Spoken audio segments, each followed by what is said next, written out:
porque yo no salía de Burunga. ¿Cómo está, señora Loanis Gaitán? Excelente, gracias a Dios. Representante electa de Burunga. Así es. Del Partido Panameñista. Así es, por partido político. Cambio Democrático y panameñismo. Yo soy panameñista. Oiga, antes de hablar de lo que usted va a hacer en su corregimiento, ¿por qué no hablamos un poquito de lo que pasó anoche en el directorio del Partido Panameñista, que, hombre, sufrió su derrota más... No, póngale el calificativo que usted sea y no va a ser un calificativo bonito. Así La peor derrota de su historia. Así es. ¿Qué decidieron anoche? Bueno, yo soy presidenta nacional de la Juventud del Partido Panameñista. Fui escogida por un periodo de 5 años. A nosotros nos parece lamentable realmente la pérdida que tuvimos. Fue algo muy difícil. Pero yo creo que eso siempre se dijo. Con nuestro candidato a presidente en ese momento, yo fui una de las que cuando me senté con él, yo le dije en mi corregimiento, que es el corregimiento de Burunga, yo veo muy difícil que ganemos la presidencia. O sea, usted tenía en la película de que... Por lo menos yo como candidata a representante, sí, yo siempre lo dije, yo es muy difícil llegarle por alguna razón, nadie sabe por qué. Yo le decía hay que bajar más el discurso lo tiene que entender la población, claro, tiene que ser digerible para la población. Pero bueno, se dieron muchas cosas que nos llevan hoy a tener un panorama totalmente diferente de la situación. Yo sí creo pues de que el partido sí necesita una reestructuración, pero en este momento es como pescar en río revuelto. Nosotros necesitamos por lo menos un plan de acción, un plan de movilización de las bases. También tenemos que empoderar a las autoridades electas, en este caso jóvenes como Yanesi en Salamanca, como el diputado Ricardo Vigil en Chiriquí, como el diputado Panchito Brea. Creo que Panchito Brea en Veragua solamente tiene como 28 años. Sí, estuvo mucha juventud. Entonces hay mucha juventud también dentro de los partidos políticos. ¿Cuántas figuras salieron? En realidad fueron 127 representantes, 8 diputados y bueno, como 20 y algo, no recuerdo la cantidad de alcaldes, pero o sea, fuimos el tercer partido. ¿Y representantes de corregimiento fue de los que más 127 sacaron? Y fuimos el tercer partido más votados para autoridades locales, en este caso representantes, alcaldes y diputados. Ahí tienen una gran oportunidad, Loanitz, precisamente con el tema de los representantes, porque 120 y tanto, y nos dice usted los más votados para puestos de representantes de corregimiento. El representante a veces se queda corto. Así es. No hace nada. Entonces, obviamente, por esa razón, primero, y es la verdad, usted búsqueme de asesor y yo le voy a decir lo bonito, lo bueno y lo feo. Pero es parte del proceso. Entonces, vemos corregimientos que se han quedado atrás. Y por eso muchas alcaldías también se quedan atrás. Así es. La alcaldía de Arraiján, o sea, ir a Arraiján es...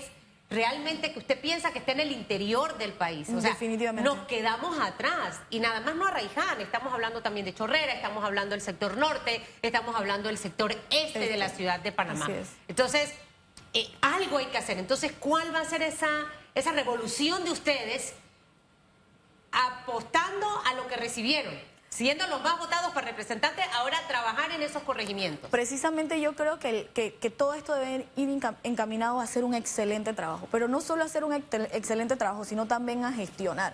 Y sí, es muy cierto que existe una revolución, yo no sé si en contra de los partidos políticos o en contra de las figuras eternas dentro de los partidos políticos, porque por lo menos en el caso de Salamanca en Colón, en el caso de Chilibre, de Yosimar, en el caso de Burunga, que es mi propio caso, la gente votó por el candidato, independientemente fuera o no de un partido político, porque el candidato era joven, porque el candidato era bueno. Entonces eso nos llama a pensar pues de que qué estamos haciendo, qué oferta le estamos brindando a la población en estos momentos, y hay que hacerlo bien. Y esto es un llamado también a la bancada del Partido Panameñista. Claro. Ellos tienen que hacer oposición. Y ahora ustedes tienen la oportunidad de mostrarlo también con el trabajo. Esta mañana hablamos de ese tema a profundidad con don José Isabel Blandón y todo lo que vendrá. Pero concentrémonos con usted ahora en el trabajo, porque si hay algo que convence, son los hechos, no lo que se dice. ¿Qué puede esperar Burunga después del 1 de julio? Dios primero, de llegar todo bien, excelente, esperemos que las auditorías salgan en buena lid, vamos a hacer una auditoría. Después de ahí lo que nosotros planteamos al corregimiento de Burunga, el corregimiento de Burunga es un corregimiento que ha crecido de forma desordenada. 39.000 habitantes. Así es, wow. Y tenemos 14 invasiones. Nosotros tenemos alrededor de 60.000 personas que viven y residen en Burunga, solamente estamos hablando del corregimiento de Burunga. Entonces, ¿qué nosotros planteamos como Junta Comunal a través de los gobiernos locales? Comenzar consensos. Nosotros necesitamos entender cuántos sectores existen en nuestro corregimiento y cuáles son los problemas principales de ellos. Yo sé que uno de los problemas principales es el tema del agua. Tenemos tanques realmente que nunca fueron utilizados, entonces nosotros necesitamos un plan para de esa manera establecer un plan de acción y comenzar a trabajar organizados. Porque de nada vale que yo me sienta aquí y yo te diga, Burunga hay informalidad, sí, pero ¿cómo yo pienso atacar la informalidad? A través de un censo, sabiendo cuántos jóvenes en desempleo existen por comunidades y de esa manera brindarle a través de la Junta Comunal educación, cursos y todo lo demás, llegar a algo con el saneamiento y el INADE y de esa manera trabajar. De tantos problemas que tiene Burunga, los primeros 6 meses, Loanis, ¿cómo usted va a trabajar? Aparte de la auditoría, de revisar, va a llevar gente nueva. ¿Cómo va a ser esa cultura que va a tener usted para trabajar en esa Junta Comunal? Entendiendo que acabamos de escuchar a una figura que en los últimos 2 años decidió voy a meterme y mire cómo gana la política y escucharla hablar, ver sus planteamientos, sus propuestas. Pareciera que es una mujer que tiene una visión de cómo quiere ver a Arraiján. Y aquí sin importar si es de este partido, si es del otro, porque es que por muchos años hemos tenido ese chip en la cabeza, acá bueno, que porque Susan es este gobierno y Hugo es de este y yo, no. Aquí al final, si necesitamos que Arraiján crezca, porque si Arraiján crece, Burunga se beneficia. Así es, entonces, ¿cómo va a ser ese estilo suyo? Sangre nueva, va a trabajar de la mano en los proyectos positivos con alcaldía. Claro, 100%. Cuénteme un poquito de eso. Bueno, precisamente yo creo que ese tema de que si eres de un partido o del otro ya quedó atrás hace mucho tiempo. O sea, ya quedó rezagado. O sea, la juventud ha demostrado que nosotros podemos trabajar y unirnos independientemente del partido político que seamos o de la corriente política que profesemos o que creamos.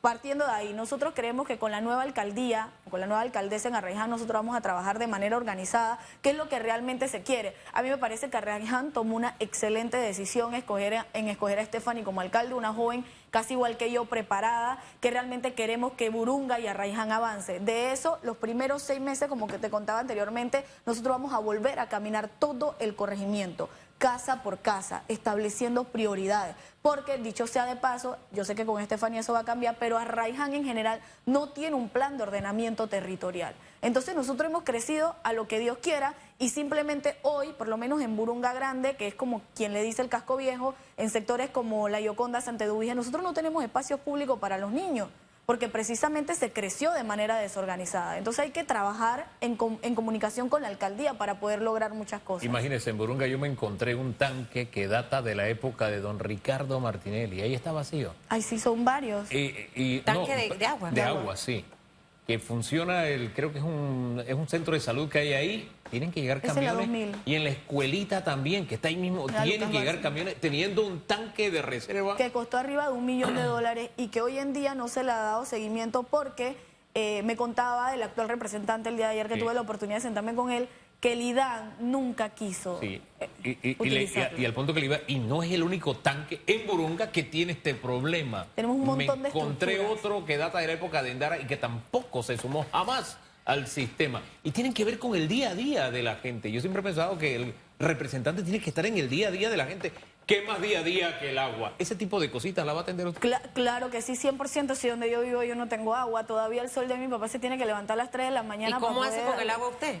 Mi papá a veces cargaba, últimamente ha llegado el agua, pero ha llegado a las 3 de la mañana, se pone bomba y el agua entonces se puede llenar los tanques hasta donde dé, porque hay que darle también a toda la comunidad.